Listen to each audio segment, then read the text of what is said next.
सुप्रभात मित्रों, एग्जाम शिविर एकेडमी के डिजिटल प्लेटफॉर्म पर मैं मुकेश सर आप सबका हार्दिक स्वागत और अभिनंदन करता हूं। हिंदी विषय जो कि आपके भारत स्तर पर और राजस्थान पर स्तर पर, भारत स्तर पर देखा जाए तो सी टेट, इसके बाद में यूपी ट्रिपल एस सी है जहां पर आपके हिंदी विषय आती है। राजस्थान पर देखा जाए तो सीईटी है, वीडियो है, पटवार है, इसके बाद रीड प्रथम लेवल, द्वितीय लेवल जहां पर भाषा प्रथम और द्वितीय चुनी जाती है वहां पर हिंदी भाषा आपके आती है। तो हिंदी भाषा के जो आपके पूरे कॉन्सेप्ट हैं, पूरी जो आपके प्रश्न कैसे बनते हैं, प्रश्न प्रक्रिया कैसे हैं, पहले प्रश्न क्या आ चुके हैं, वर्तमान में क्या स्थिति है और आगे क्या बनने की गुंजाइश है, तो इन सभी पर हम फोकस करते हुए हिंदी विषय की जो हम अध्ययन करने की यहाँ पर कोशिश करेंगे। हिंदी विषय जो कि अपनी राष्ट्रीय भाषा भी है। भाषा उसे कहेंगे जिसका व्याकरण होता है। तो हिंदी, सबसे पहले तो हम हिंदी का जो उद्भव और उसका जो विकास है वो किस प्रकार से होता है वह चीज अपन देखेंगे।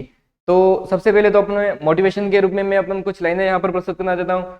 हो चुका आगाज रण का, युग बदलने की तैयार है, इतिहास वही रचेगा, संघर्ष जिसका जारी है, बाधाएं हैं कौरव दल से, इन सब पर तुम कूच करो, अर्जुन सा योद्धा बनकर गांडीव लेकर टूट पड़ो। तो हमें यह जो लाइनें हैं वो श्रीमद् भगवद गीता से अवतरित की गई हैं। चलिए अपन देखते हैं अपने जो मूल उद्देश्य है हम लेके आए हैं हिंदी।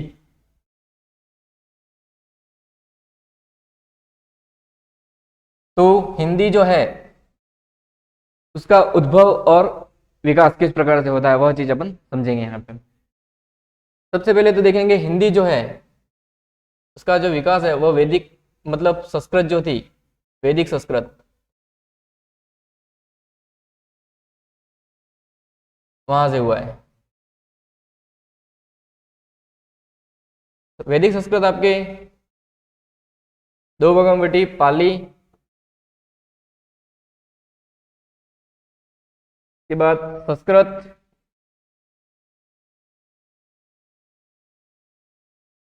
पाली जो थी वो कहलाती है बोलने का स्वरूप, मतलब बोलने के लिए यूज की जाती थी। पाली आपके बोलने का स्वरूप थी।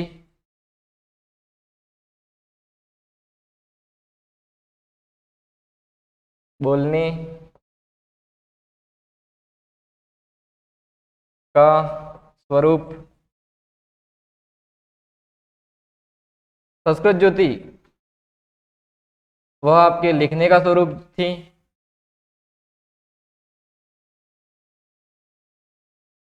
लेखन स्वरूप में आपके संस्कृत यूज की जाती थी। तो चलिए देखते हैं पाली जो थी वह जो प्राकृत में बटी। हम यहाँ पे देख रहे हैं हिंदी का जो विकास है, भाषा का जो विकास है वह किस प्रकार से होता है वो देख रहे हैं। प्राकृत जो थी वह आपके पुनः तीन भागों में विभाजित हुई, विभक्त हुई।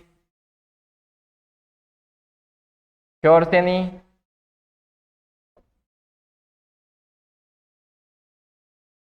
मागधी और महाराष्ट्री।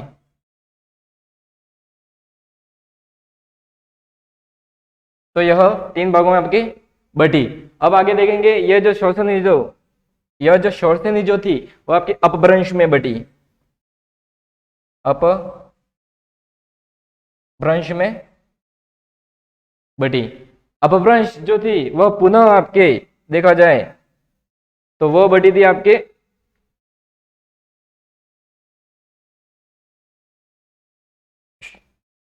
अपभ्रंश में, मतलब शौरसेनी अपभ्रंश। इधर देखिए, इसको हम इधर लिख रहे हैं, यहाँ पे जगह नहीं होने के कारण। यह जो थी अपभ्रंश वो आपके शौरसेनी अपभ्रंश, शौरसेनी अपभ्रंश, ठीक है। और इसका दूसरा जो पार्ट था वो आपके मरु गुर्जरी अपभ्रंश, मरु गुर्जरी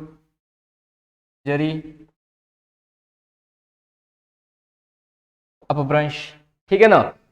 अब देखिए शौरसेनी अपभ्रंश से अपनी भाषा आती है हिंदी।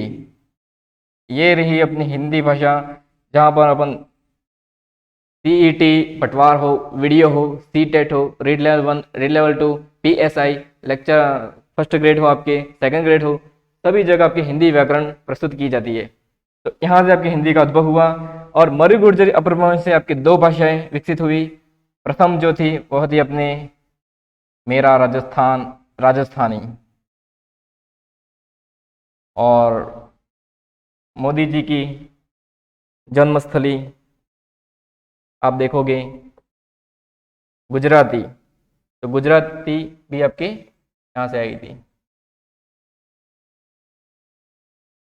तो ये आ चुकी है अपनी हिंदी, यहाँ पर अपने फोकस करेंगे। अगर आपको पूछा जाए कि हिंदी का जो विकास है, अगर सन दिया जाए तो आपको नॉर्मली अगर देख लेना 1000 से आपको इसकी विकास हो चुका था, जो कि किया था किसने, सरपहा नामक ने, सरपहा, ठीक है। और इसके बाद यह अवहट्ट के रूप में आई,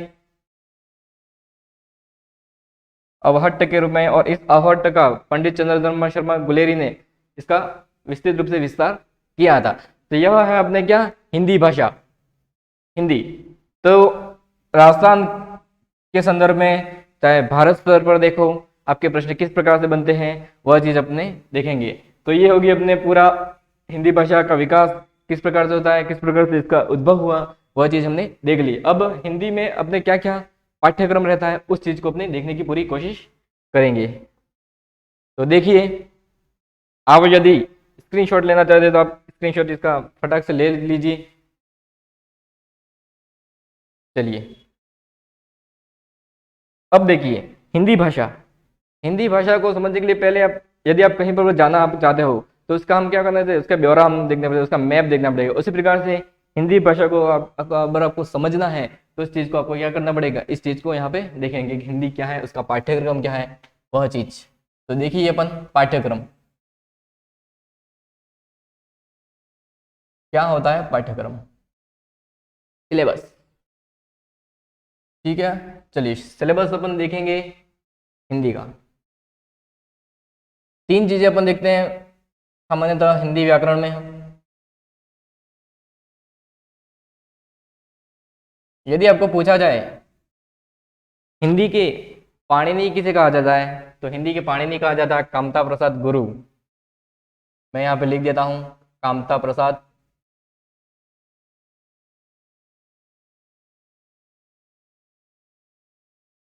गुरु, कामता प्रसाद गुरु। इधर देखिए,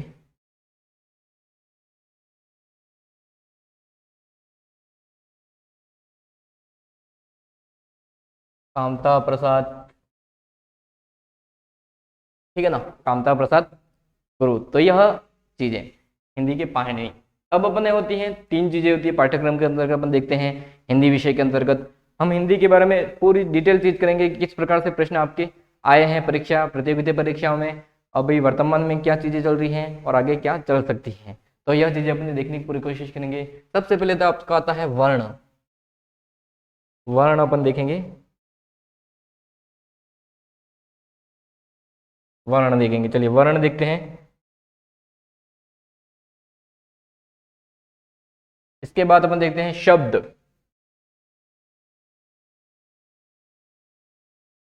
शब्द के पश्चात आता है आपके वाक्य। यह तथ्य होते हैं शब्द, वर्ण, शब्द और वाक्य, यह तीन चीजें होती हैं। तो वर्ण क्या होता है, तो वर्ण आपके होते हैं दो प्रकार के, स्वर और व्यंजन।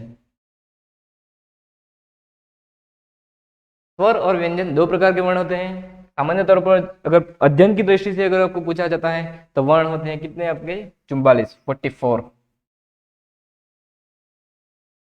देखो प्रश्न यहाँ से बनने के पूरे चांस बनते हैं। प्रश्न पूछने की क्या प्रक्रिया होता है, किस प्रकार से पूछा जाए। अगर आपको पूछा जाए माने मतलब हिंदी में पढ़ने की दृष्टि से वर्ण कितने हैं, तो 44 वर्ण है। यदि आपको ये पूछा जाए 52 वर्ण, तो ये 52 वर्ण क्या है आपके, कुल वर्ण है। पहले इसको अपन नॉर्मली अपन देखते हैं यहाँ पर कि बाकी इसके बारे में डिटेल बातें हम करेंगे। पहले आप देख लीजिए कि क्या है कुल वर्ण, ये मूल वर्ण है, ठीक है, जो अपने हिंदी में पढ़ने की दृष्टि से देखे जाते हैं। अब एक और चीज होती है, इसके अंदर चार और जो होते हैं, जो आपके वर्ण कितने हो जाते हैं, 56 हो जाते हैं, 56 वर्ण हो जाते हैं। और ये वर्ण है मानक वर्ण, मानक वर्ण मतलब माने गए हैं वर्ण अपने क्या है, अगर आपको पूछा जाए कुल वर्ण कितने हैं तो 52, इसमें 4 और जोड़ने में हो जाएंगे 56।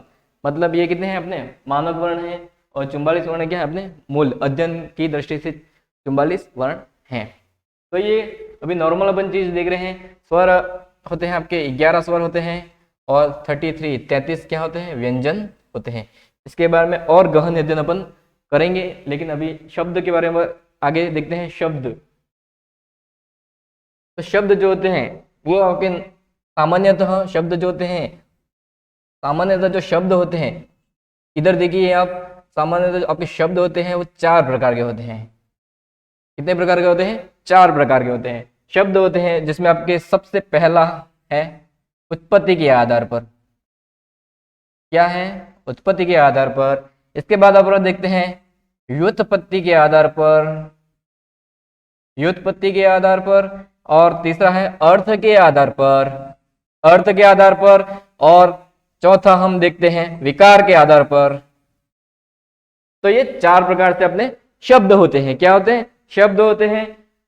उत्पत्ति मतलब सामान्य प्रकार की संरचना या बनावट, व्युत्पत्ति मतलब विशेष उत्पत्ति, ये क्या कहते हैं व्युत्पत्ति, और अर्थ मतलब जब इसके अर्थ क्या है इसके आधार पर, मतलब शाब्दिक अर्थ क्या है, उसका तात्पर्य क्या है, उसका मीनिंग के आधार पर देखेंगे, और विकार के आधार पर अपन देखने की कोशिश करेंगे। तो देखिए इधर उत्पत्ति के आधार पर अपन देखते हैं इसमें कौन कौन से शब्द आते हैं, अपन देख लेते हैं कौन कौन से। आपने सुना है तत्सम,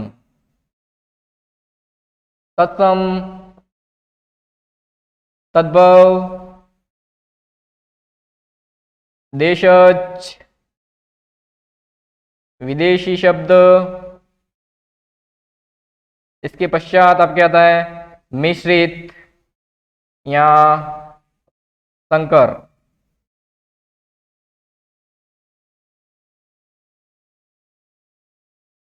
मिश्रित,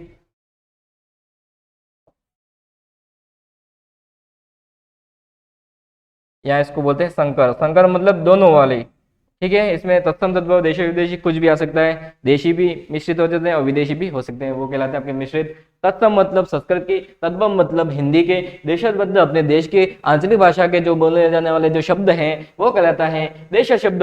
विदेशी शब्द ऐसे शब्द जो विदेश से उत्पन्न हुए हैं वो शब्द क्या कहलाते हैं? विदेशी शब्द कहलाते हैं, ठीक है ना। इधर देख लीजिए आप विदेशी शब्द। विदेशी शब्द होते हैं कौन से? अरबी, फारसी, तुर्की, ये सभी शब्द कहलाते हैं विदेशी शब्द। तो व्युत्पत्ति के आधार पर देखते हैं क्या है व्युत्पत्ति के आधार पर।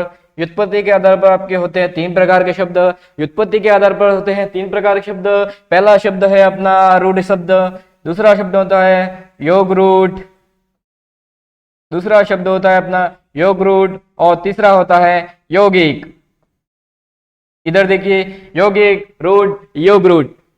नेक्स्ट है अपने अर्थ। अर्थ के आधार पर 2 शब्द होते हैं। अर्थ के आधार पर 2 शब्द होते हैं। पहला शब्द है सार्थक, दूसरा है अपना निरर्थक। 2 प्रकार के शब्द हैं, अर्थ सार्थक, दूसरा है निरर्थक। विकार के आधार पर, विकार के आधार पर अपने जो शब्द होते हैं, तो देखिए, सुनिए, समझिए।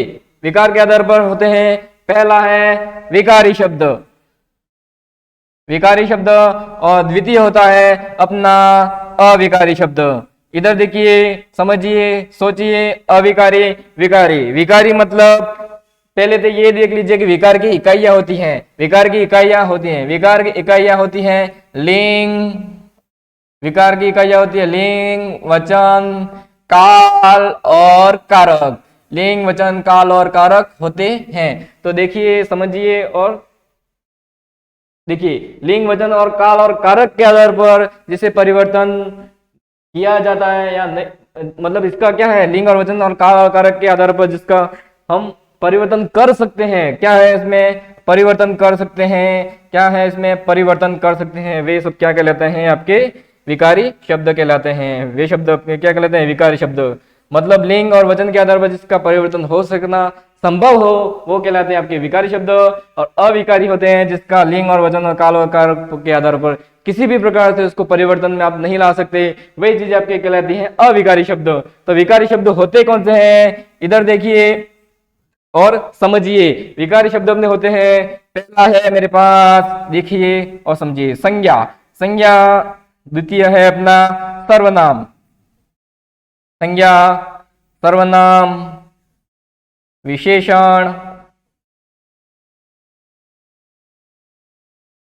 और इधर देख लीजिए, चलो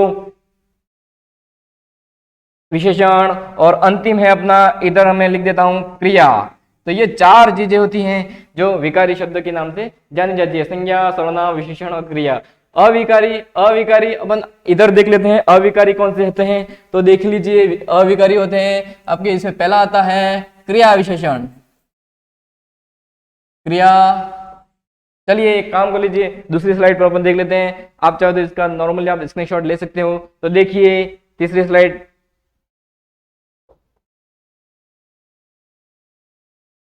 चलिए हमने देखा अविकारी, तो अविकारी इधर लिख लेते हैं अपन, अविकारी इधर लिख लेते हैं अपन। अविकारी कितने होते हैं, चार होते हैं। विकारी पहले हमने देख लिए कितने होते हैं, कितने होते हैं विकारी, विकारी भी चार होते हैं, अविकारी भी चार होते हैं। तो इधर देखिए, सोचिए और समझिए, अविकारी,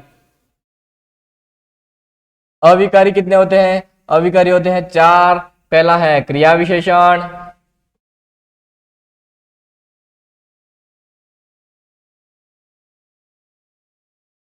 क्रिया विशेषण, दूसरा होता है समुच्चय बोधक,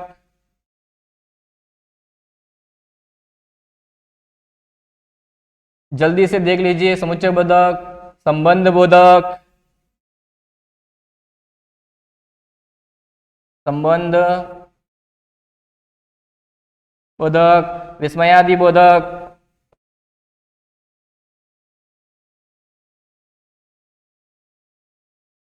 यह होते हैं अपने क्या, चार अविकारी शब्द। अविकारी को एक दूसरा नाम भी दिया जाता है, उसका नाम है अव्यय। इसके अंतर्गत एक अन्य भी आपके जो अपने यूज में किया जाता है, उस चीज का नाम है निपात। तो एक एक चीज को यह हम समझेंगे। पहले हम क्या कर रहे हैं, पूरा पोस्टमार्टम कर रहे हैं कि हिंदी किस प्रकार से आती है। निपात मतलब जिस पर अपन कोई चीज जो अपन बोलते हैं तो जो बल लगता है, जो बल लगता है वह चीज कहलाती है निपात। क्रिया विशेषण मतलब क्रिया के विशेष बताने वाले शब्द क्रिया विशेषण। समुच्चय बोधक मतलब अपने विकारी वाक्य जो पढ़ेंगे, सही सरल वाक्य, संयुक्त वाक्य और मिश्र वाक्य।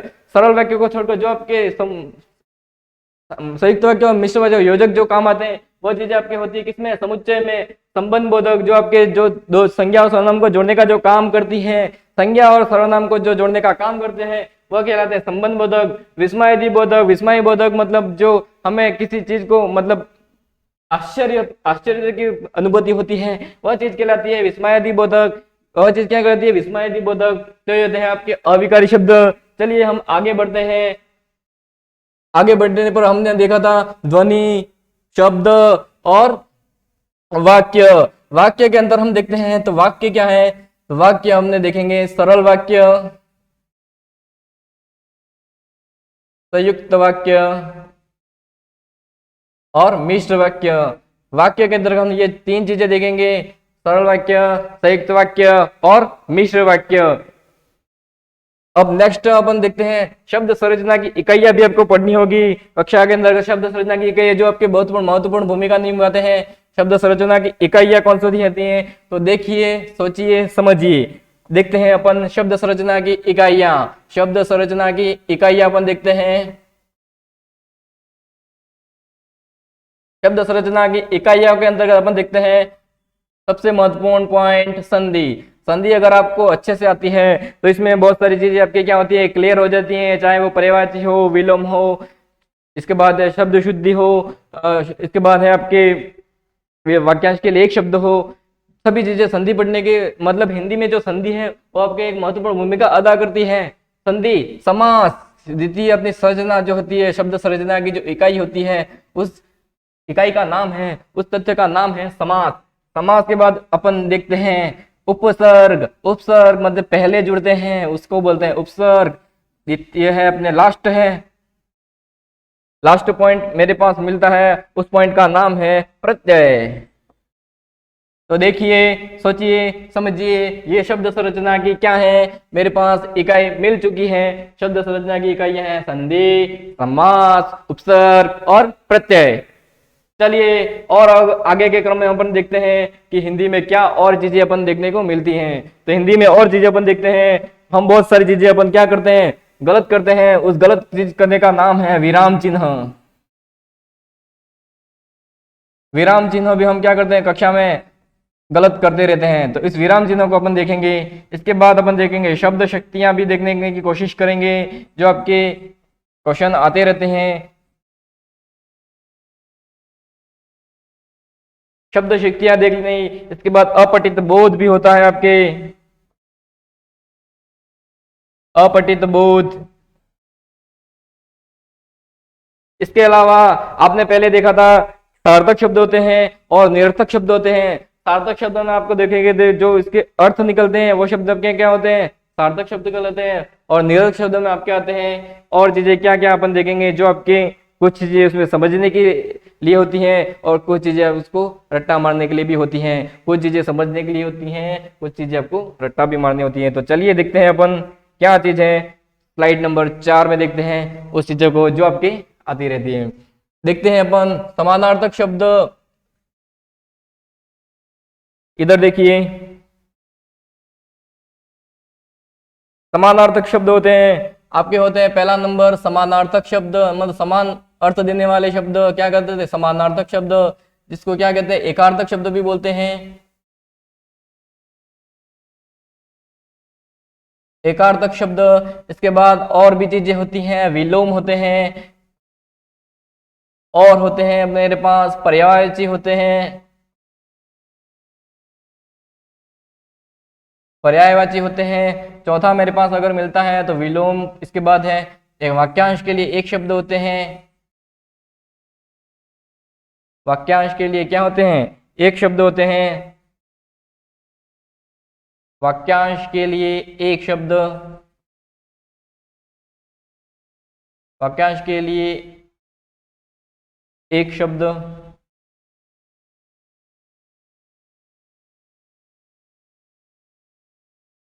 वाक्यांश के लिए एक शब्द। इसके अलावा मेरे पास मिलते हैं लोकोक्तियां और मुहावरे, लोकोक्तियां और मुहावरे।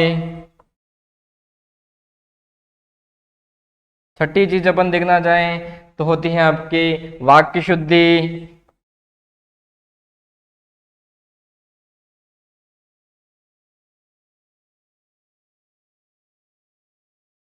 शब्द शुद्धि।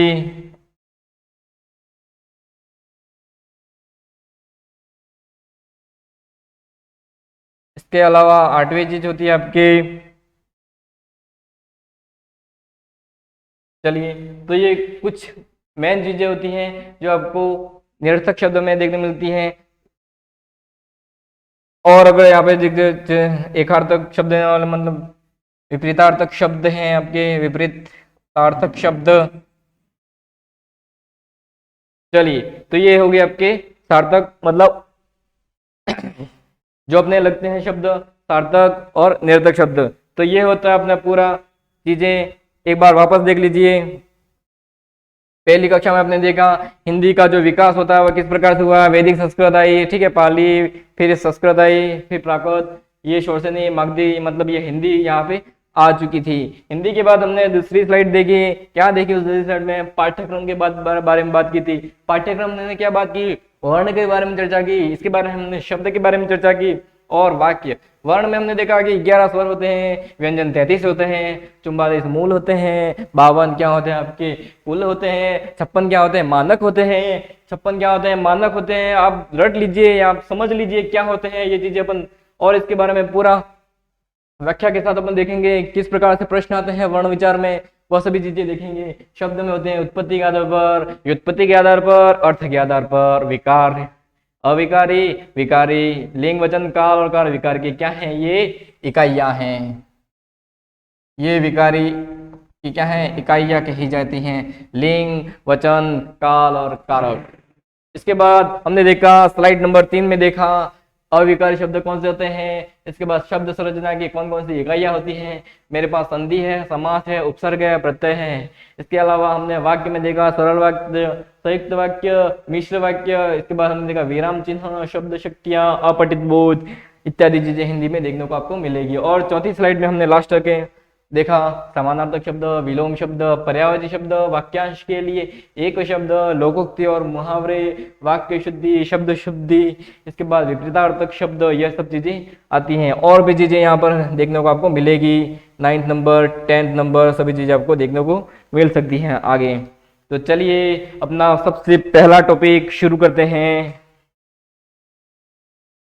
टॉपिक का नाम है वर्ण विचार। वर्ण विचार आपके सभी प्रतियोगिता परीक्षा में आपके आते रहते हैं। तो देखिए टॉपिक का नाम लिखते हैं, आपके नोट्स अच्छे से बने होने चाहिए। नोट्स जो बने होने चाहिए वे किस प्रकार से बने होने चाहिए, सबसे पहले आपका हेडिंग अच्छी राइटिंग में होना चाहिए, अच्छे से कलर में होना चाहिए, अच्छे से सजावट में होना चाहिए, ताकि आपको पढ़ने में कोई दिक्कत नहीं हो। चलिए अपन सजाते हैं वर्ण विचार।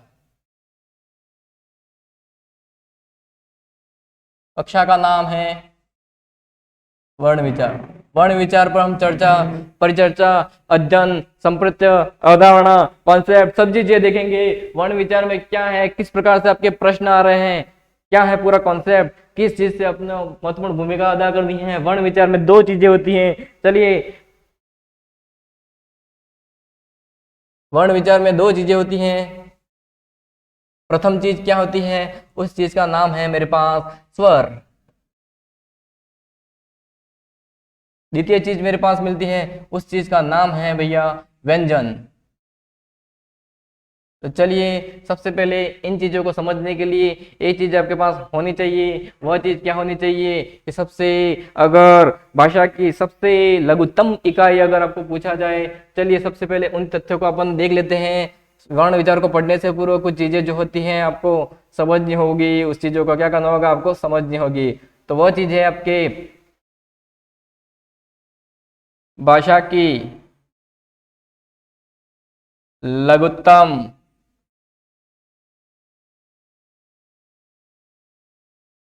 इकाई का नाम क्या है। कभी कभी प्रतियोगिता परीक्षा में ऐसे ही क्वेश्चन आपके पूछे जाते हैं। भाषा की लघुत्तम इकाई का नाम है, उस चीज का नाम है वर्ण। यदि आपको यूं पूछा जाए कि भाषा की सबसे मौखिक लघुत्तम इकाई कौन सी है, तो प्रश्न आपके पूछा जाएगा क्या भाषा की क्या है, देखिए भाषा की मौखिक लघुत्तम इकाई कौन सी है या छोटी इकाई कौन सी है, या इसका उत्तर मेरे पास मिलेगा। उत्तर मिलेगा मेरे पास, आप बताने की कोशिश कीजिए। आप अपने माइंड में, अपने मस्तिष्क में, अपने मन मस्तिष्क में सोचिए कि क्या होती है। तो इस चीज को मैंने पहले भी बताया था। तो ध्वनि होती है, क्या होती है, ध्वनि होती है। सबसे मौखिक इकाई अगर आपको पूछा जाए तो क्या होती है, ध्वनि होती है, मौखिक इकाई। अगर सबसे नॉर्मली अगर आपको पूछा है भाषा की लघुत्तम इकाई कौन सी होती है, तो वह चीज क्या होती है, वर्ण होती है।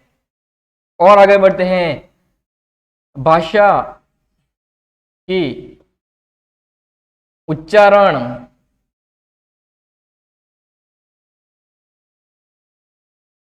और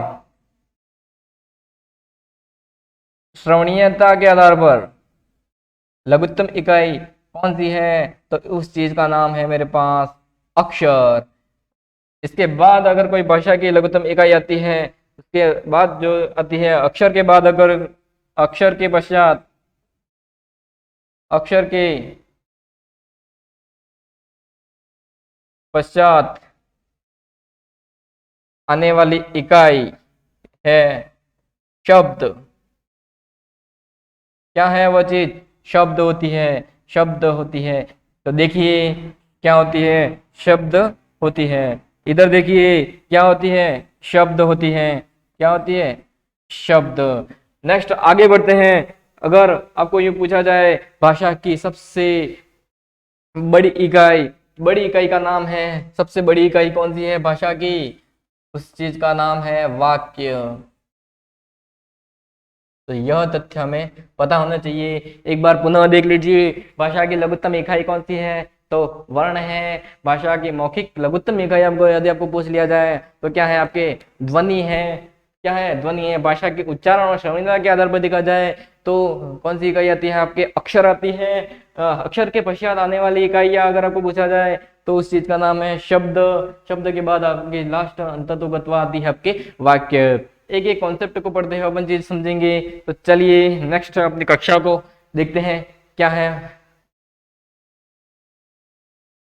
चलिए मैं यहाँ पे कुछ शब्द लिखता हूँ, उस शब्द के अंतर्गत आपको देखना है, मतलब एक वाक्य लिखता हूँ, शब्द लिखता हूँ। यहाँ पर कुछ भी लिखते हैं तो देखिए उसमें क्या चीजें होती हैं।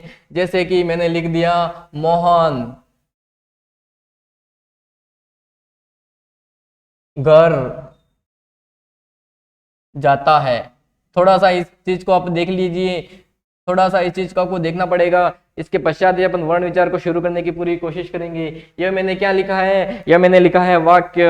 भाषा की सबसे बड़ी इकाई, भाषा की सबसे बड़ी इकाई, तो बड़ी इकाई का नाम है वाक्य। मैंने यहाँ पे लिख दिया क्या है, ये वाक्य। तो कितने वाक्य हैं इसमें, वाक्य है कितने, एक वाक्य है। अगर आपको ये पूछा जाए इसमें शब्द कितने हैं, शब्द कितने हैं, तो देखिए जरा गौर से देखिए, इस वाक्य को देखिए। वाक्य को देखने के बाद हमें ये मालूम होता है कि शब्द होते हैं 1 2 3 4 होते हैं शब्द। देख ही लीजिए 4 होते हैं शब्द। अब तीसरी चीज हमारे पास मिलती है क्या, अक्षर। इसके बाद मिलता है हमारे पास वर्ण। अक्षर कितने हैं, तो देख लीजिए अक्षर है हमारे पास 1 2 3, 1 2 3 4 5 6 7 और 8। 8 हमारे पास क्या है, अक्षर हैं। अक्षर किसे कहोगे, अक्षर उसे कहोगे जिसमें क्या होता है, एक आधा हलन, जैसे कि हम लिखते हैं क और उसके पास अ मिला दिया जाए तो ये पूरा क बनेगा। यह चीज क्या कहलाएगी, आपकी अक्षर कहलाएगी। यह चीज आपकी क्या कहलाएगी। अगर इसको हलन कर दिया मतलब ये सिर्फ बोला तो ये हमारे क्या हो गई, वर्ण हो गई। तो इसी प्रकार से अपन देखते हैं तो वर्ण कितने हैं इस वाक्य में, तो मोहन में ही देख लो, मोहन अपन लिखते हैं यहाँ पर मोहन। तो देख लीजिए आप एक बार, मोहन, म में क्या है आपके पास, अ, हाँ सर, ओ है। इसके बाद हम बाद में देखते हैं ह और ये है अ, इसके बाद न, फिर इसके पीछे अ। तो 1 2 3 4 5 6 यहाँ पर अपने मिलते हैं छह वर्ण। इसके बाद और यहाँ पे घर पे जाएंगे तो 4 मिलेंगे, फिर यहाँ पे जाता में जाओगे 4 मिलेंगे, इसके बाद यहाँ पर भी आपके 2 मिलेंगे। तो टोटल कितने होते हैं, 6 10 14 और 16 क्या होते हैं अपने, वर्ण होते हैं। तो ये चीजें क्या कर लेते हैं अपने, 16 क्या होते हैं, वर्ण होते हैं। ध्वनि हमने बता दिया था, ध्वनि मतलब भाषा का सबसे पहला शब्द, मतलब उच्चारण के आधार पर अगर देखा जाए तो वो चीज क्या होती है, आपकी ध्वनि होती है। तो आप चलिए इस चीज का आप करके बताइए। सीता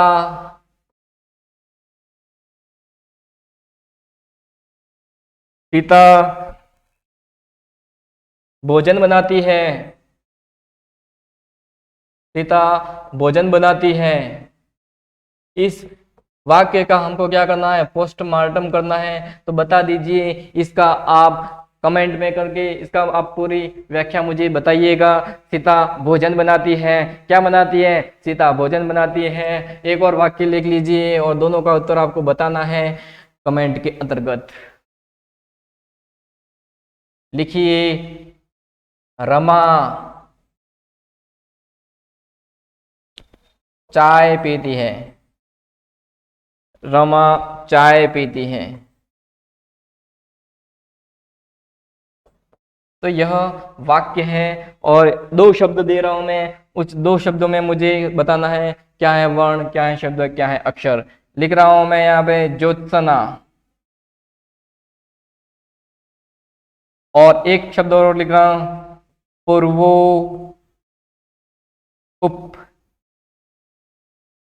उपनिवेशिक। इसमें आपको बताना है कितने ध्वनि, क्या है वर्ण, क्या है अक्षर, क्या शब्द, क्या वाक्य। तो ये चीजें अपने कमेंट के अंदर बतानी है। क्या है। तो चलिए अब अपन मूल बात पर आते हैं, वर्ण। ये चीजें आपको अवश्य में पता होने चाहिए कि किस प्रकार से वर्ण बनते हैं, किस प्रकार से अक्षर निकलते हैं, किस प्रकार से शब्द निकलता है, किस प्रकार से वाक्य निकलता है। ये चीजें आपको यदि पता है तो अवश्य में मैं आपको विश्वास दिलाता हूं कि हिंदी का आपका एक भी प्रश्न आपके गलत नहीं होना चाहिए, चाहे वो रेट प्रथम लेवल में हो, 30 में से 30 आपके, जिसमें से 15 का व्याकरण आता है, 15 के शिक्षण विद्यार्थी है, यह 15 आपके मैं पूरे दिलाने के पूरा विश्वास करूंगा। मैं आपको भी विश्वास करना होगा। देखिए कॉन्सेप्ट को समझिए, प्रश्न क्या आते हैं, किस प्रकार से पूछा जाता है, प्रश्न को आपको समझना होगा। तो चलिए अगली कक्षा की ओर बढ़ते हैं, अपने स्लाइड नंबर 7।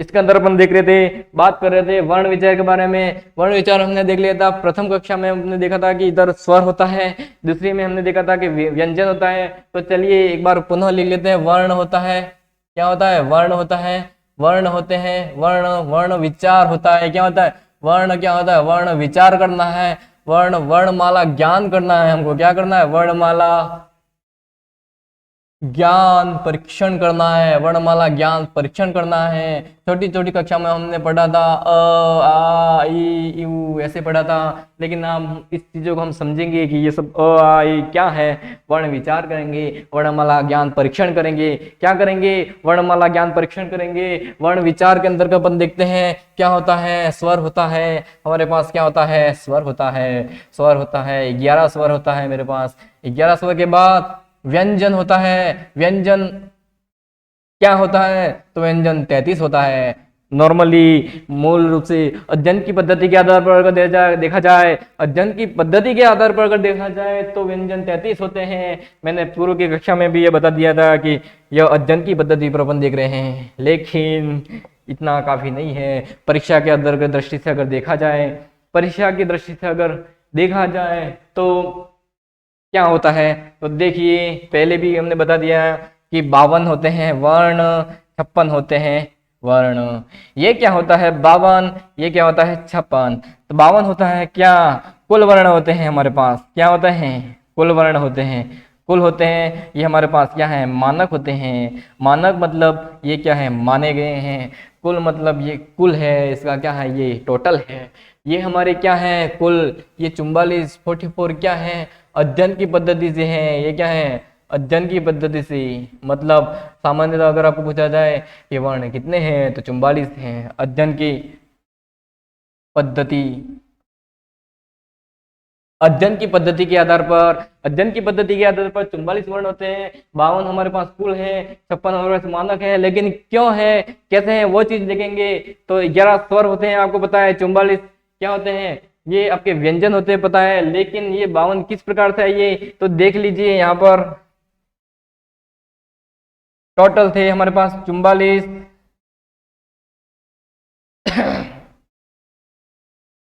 इधर देखिए 11 स्वर होते हैं। एक बार इसको थोड़ा सा देख लेंगे अपन, किस प्रकार से 52 होता है, किस प्रकार से 56 होता है। तो देख लीजिए 52 ये होते हैं। पहले स्वर देख लेंगे, स्वर कितने होते हैं वह चीज देख लेंगे, फिर उसके बारे में एक एक चीज अपन देखेंगे। स्वर होते हैं कौन से हैं, व्यंजन कौन कौन से होते हैं, 33 होते हैं, 44 और ये 8 52 होते हैं। चलिए देखते हैं अपन 52 चीज कौन सी होती है। आपने देखा होगा संयुक्ताक्षर श, त्र, ज और त्र, ये चीजें होती हैं आपके। कितने होती हैं, व्यंजन होते हैं 8 होते हैं।